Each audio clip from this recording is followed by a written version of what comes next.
This is the Greg Bedard Patriots podcast with Nick Cattles. Hey everybody, welcome into the Greg Bedard Patriots podcast, brought to you by Game Time. Take the guesswork out of buying baseball or even football tickets. With the season rapidly approaching, there's a game on Thursday night, if you can imagine that. With Game Time, download the Game Time app, create an account, and use code CLNS for $20 off your first purchase. Last minute tickets, lowest price, guaranteed. Just wanted to get with you guys. It's Thursday evening. Thursday. I have Thursday on the brain. It is Sunday evening. Patriots had the day off today. They last practiced on Saturday. Sort of want to give you an update. We're going to talk about Saturday's practice a little bit, the status of the offense. Also going to tease you a little bit with a column that I'm publishing on Monday at Boston Sports Journal about 10 things I think about the Patriots at this point. So just to reset, they're going to have practice on Monday and Tuesday, off on Wednesday, the game against the Panthers on Thursday. I think they're going to be off again Friday, Saturday. They're supposed to be doing something on Sunday. And then the Eagles come in next week for a joint practice and preseason game. Also, just, one note, if you're on Twitter, you saw this. I was not at practice on Thursday and Friday. Thursday was non-padded, which I didn't really care about. Friday, I was not there for family considerations. Nothing big, just something I wanted to do and felt like I needed to do. And Giardi was there to hold down the fort quite well. I hate missing camp. I really do. And it doesn't happen very often. I can't remember the last time it happened, but it is what it is. Life goes on. So that was the 9th practice. Couple things that stood out, sort of the headlines off the top. Matthew Judon appeared to be in a really, really good mood. Certainly a stark contrast to what we saw a few days ago with him and Mayo and leaving the field, coming back on the field. This time he looked like his old self. He looked like Matthew Judon. At one point, he chased Antonio Gibson some 40 yards down the field and sort of dove at his feet, sort of, half joking when he really didn't need to do that at all. Was just sort of having fun with it. And there was another time where Jacoby Brissett and Hunter Henry hooked up on a spectacular catch by Henry, where it was like he was going down the left sideline and it was to his back shoulder and he sort of contorted himself and caught it one-handed, and it was a catch. Mayo ruled it a sack. I think he's a little bit biased towards the defense, and so Mayo called the play back, and Judon motioned to the offensive sideline like a mock cry thing. So Matthew Judon was in a very good mood on Saturday, and yes, that indicates to me that things might be going well on the contract front. I wouldn't be surprised. I'm surprised that we didn't hear about it on the off day, but sometime this week, whether it's Monday morning, first thing, we get Schefter, Reese, breaking news sort of thing, or somewhere around the preseason game. But I think something's going to happen. I have no knowledge of it. It's just the vibe that I'm reading after covering this league for 20 years. Injuries are starting to hit hard. Tyquan Thornton was on the sideline, not practicing. That's just not what we want to see. Now, Giardi has reported and others have reported that it's not serious, blah, blah, blah. Maybe, before a day off, maybe they thought it wise for him. And, like Marcus Jones has been out. A core 4, Calvin Anderson, David Andrews didn't finish practice. Joshua Bledsoe wasn't out there. Maybe they were just sort of looking ahead, maybe trying to get some guys some extra rest. I'm not sure, but the Tyquan Thornton thing, anytime he's out, especially with the start to camp that he's had and his history, it is not a minor deal. It's a big deal. He needs to be out there. He needs to be earning his spot. we see with these guys, Tyquan Thornton, Marcus Jones, and Marte Mapu, especially, we're talking about 3 undersized guys who have had injury issues. You can even put Pop Douglas in there, but at least he's practicing more and more and doing more and more, and you can certainly see the impact that he has on the field. But that's rough, especially in Thornton's case. Overall, the defense won the day. They had an interception. There was another one that was credited to Alex Austin. I'm sorry. He blatantly held Austin Hooper. I'm not giving him credit for the interception. There were multiple sacks and stuffed runs. But the offense had its moments as well. Brissett and Maye both produced touchdowns in 7 on 9. Maye had 2. And should have had a third if Mitchell Wilcox, who I think his middle name is Drop, didn't have another drop in the end zone. Jacoby Brissett led an awesome drive. Situational was like 1:35. Completed a deep pass to KJ Osborne, had 2 other completions. Then all of a sudden the clock was running and it got down to 5, 4, 3, 2, 1. They got the snap off. And Brissett just lobbed this. It was somewhat of a prayer, but Hunter Henry just made an outstanding diving catch for the touchdown. So that's good. If you just look at camp stats, and I think you guys know how I feel about them, you would say that the offense is far from doing well. I would disagree with that. I just think that, and even Drake Maye. Now, Drake Maye, he certainly stood out in 7 on 7, which he has tended to do. It has not been as good. Like, I think he was, what did I have him for? 3 for 9, 3 sacks, a throwaway in team. Brissett was 9 of 13 with an INT in team. That INT by Brissett was, he put up a ball for, I want to say it was KJ Osborne, but no, excuse me. It was for Jalen Reagor. Azizi Hearn was in great coverage, tipped the ball up. Jalen Hawkins picked it off. Look, it's a 50-50 ball. Jacoby put it where it needed to be, and the other team just made a better play. But the offense overall is making progress. It's very hard to quantify. But just my sense from watching the field, watching what's going on, I feel better about this offense. I think they're moving, they're making progress pretty much every day now. It's a stark contrast to Matt Patricia's offense, who I would say that both of them started camp in similar fashion. But the difference in the steady progress that the offense is making, and it's incremental, it's not huge on a daily basis, but you can just see the players becoming more comfortable with what they're doing. To me, it's a testament to the coaches in that they know what they're doing. Alex Van Pelt and Ben McAdoo and others know how to install this offense, unlike those former coaches. And as long as the players know that they're seeing progress on film, then they buy in to what the coaches are doing. And I think we're getting that now. We didn't get that with Matt Patricia for obvious reasons. And so that's why I think it's much different this time around. Let's see. What else?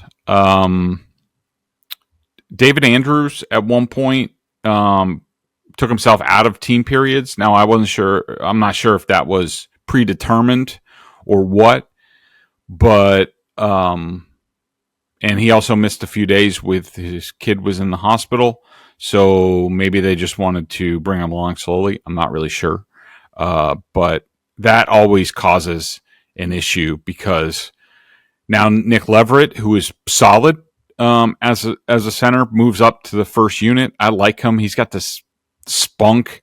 He's tough. He has his energy about him. I really like Nick Leverett, and I think he's going to help all three interior spots. I think he'll be the top backup probably at all of them. We'll see with like the Layden Robinsons of the world. But I really like Nick Leverett. The problem is now that boosts Antonio Mafi up to center with Drake Maye, and that's not good for anybody. And mostly because he can't snap the ball. And you think that they would be able to do better than that, but they haven't been able to. So let's go over some of Drake Maye in team. He was sacked by Jeremiah Farms. He did get off a late throw to Pop Douglas, who made a great sort of twisting behind him catch. But I ruled it a sack. It was a sack. So second team period, Harris stretch run to the left. Then they ran the same action off of that, which you're going to see with this offense. So, stretch run to the outside. That means the running back takes a direct course to the end and looks for a cutback lane if he can find it.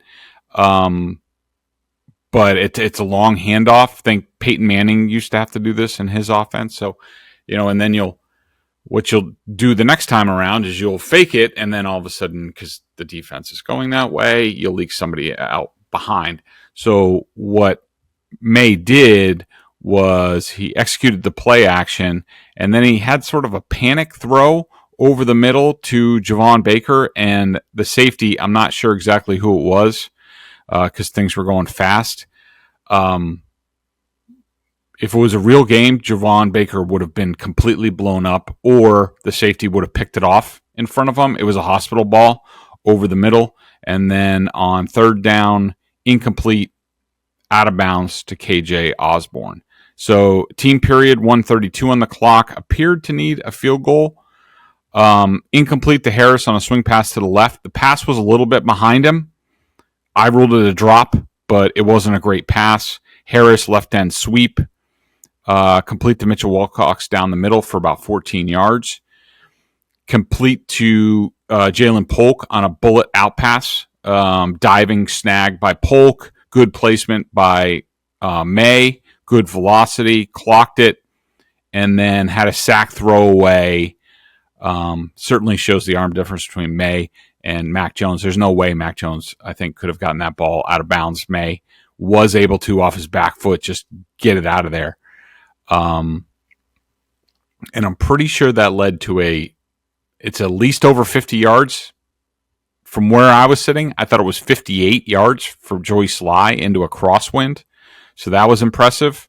14 period, Gibson stuffed by Tristan Hill, complete to Osborne, short pass, sack by Wise White, hasty right and run to the 1 yard line. 15 period, 56 seconds remaining. Think they needed a TD. Threw one away. Incomplete to Baker, thrown out of bounds. Great coverage by Marcellus Dial all the way down the field. He was basically in Baker's hip pocket the entire way. Incomplete to JuJu Smith-Schuster on a little 5 yard out from the slot.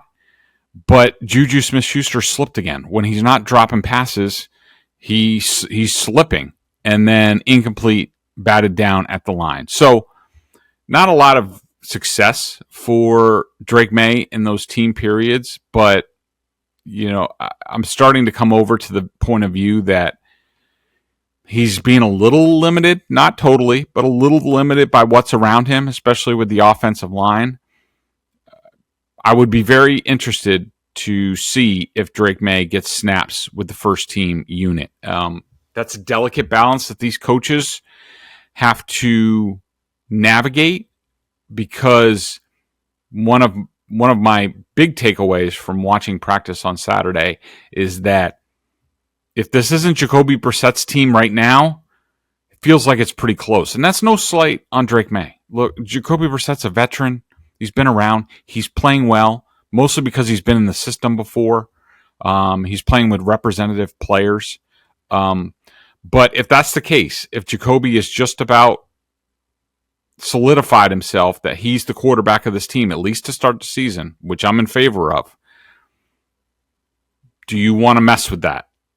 Or do you want to keep it going? Maybe some other practice further down the line is a better place. But I do think at some point in time, I think the Patriots need to put Drake Maye out there with the starting offensive line, the best weapons, maybe to boost his confidence a little bit, but also just to see where he is and to get it on film and get the coaches talking about, like, so do we think this is possible? Week 1 or earlier? What do we think? I don't think you can even have that discussion until you see that. So with 2 practices before the preseason game, Monday and Tuesday, I would like to see a period, and it wouldn't surprise me. This is normally when it's done, when the coaches send the other quarterback out there with the starters just to see what's possible. But I just hope that they talk to Jacoby about it when they do this kind of stuff. Hunter Henry was outstanding in this practice, had 2 great catches. Remember all that talk that I said about maybe Hunter Henry losing a step because I hadn't seen him like OTAs, minicamp, early on in training camp? Okay, that's over. He's back and a factor. Joey Sly wasn't up for me in this practice. He had the 58-yarder, and he was 4 for 4 in the kicking competition. I thought Chad Ryland missed one. He had been really good and was taking command. So I had them both good from 27 yards from the right hash, both good from 33 yards left hash, Sly good from 40 yards right hash. Ryland, I had Ryland as a miss. It's close, don't have a perfect angle, and then both made from 45 yards.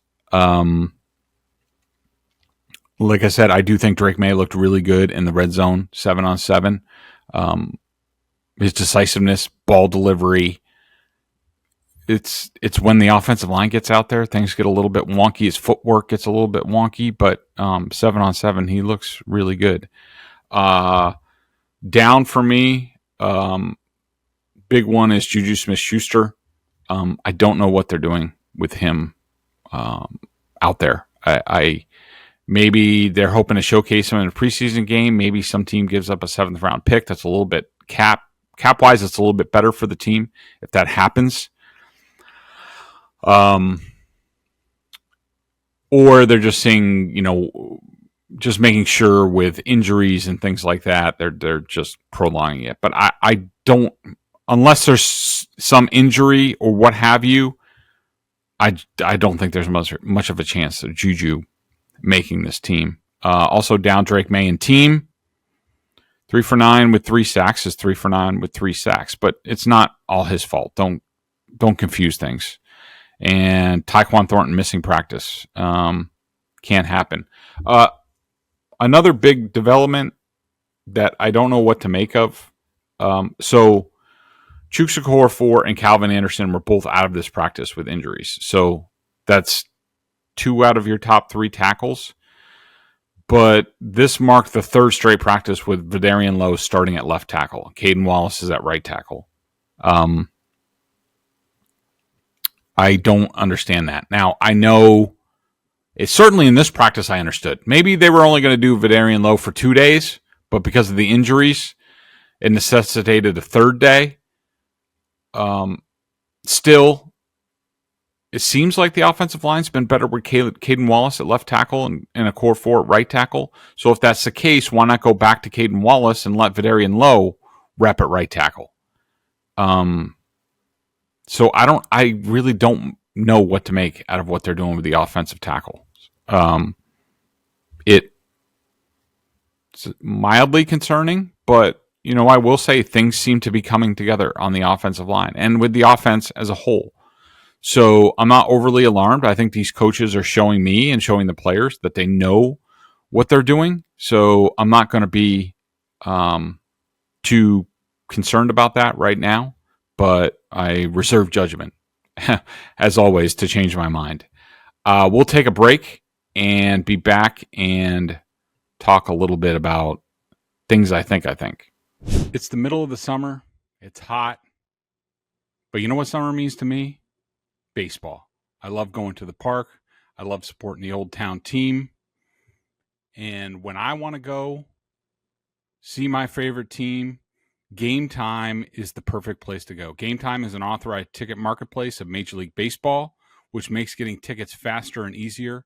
Prices on the Game Time app actually go down the closer it gets to first pitch. With killer last-minute deals, all-in prices, views from your seats, and their lowest price guarantee, Game Time takes the guesswork out of buying baseball tickets. I was just looking at the website, gametime.co. They also have the app, Game Time. I was looking, big event coming up, a New York team coming to Boston, red hot hometown team. I got to tell you, the prices are a bit pricey for the first game of the series, but guess what? On Game Time, they have these things called flash deals. So an outfield grandstand ticket that normally costs $152, it's $132, $20 off.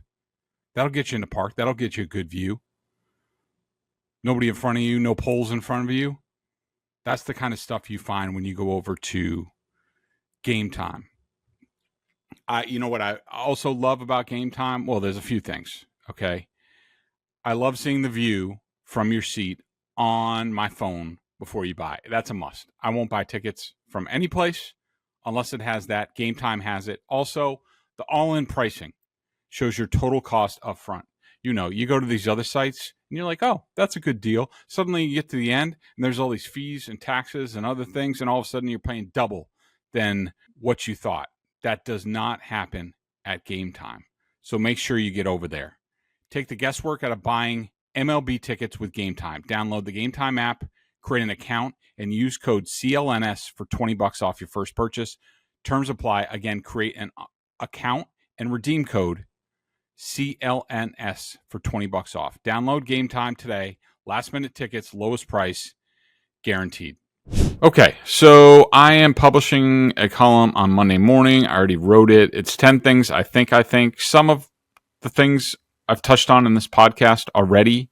Not all of them, but just to give you a tease, we'll be talking about the offense, or I'll be writing about the offense. Jacoby Brissett's leadership, Drake Maye's progress, the futures of JuJu Smith-Schuster and Matthew Judon, offensive tackle Hunter Henry, and Gerard Mayo so far, including, and we'll talk about this now.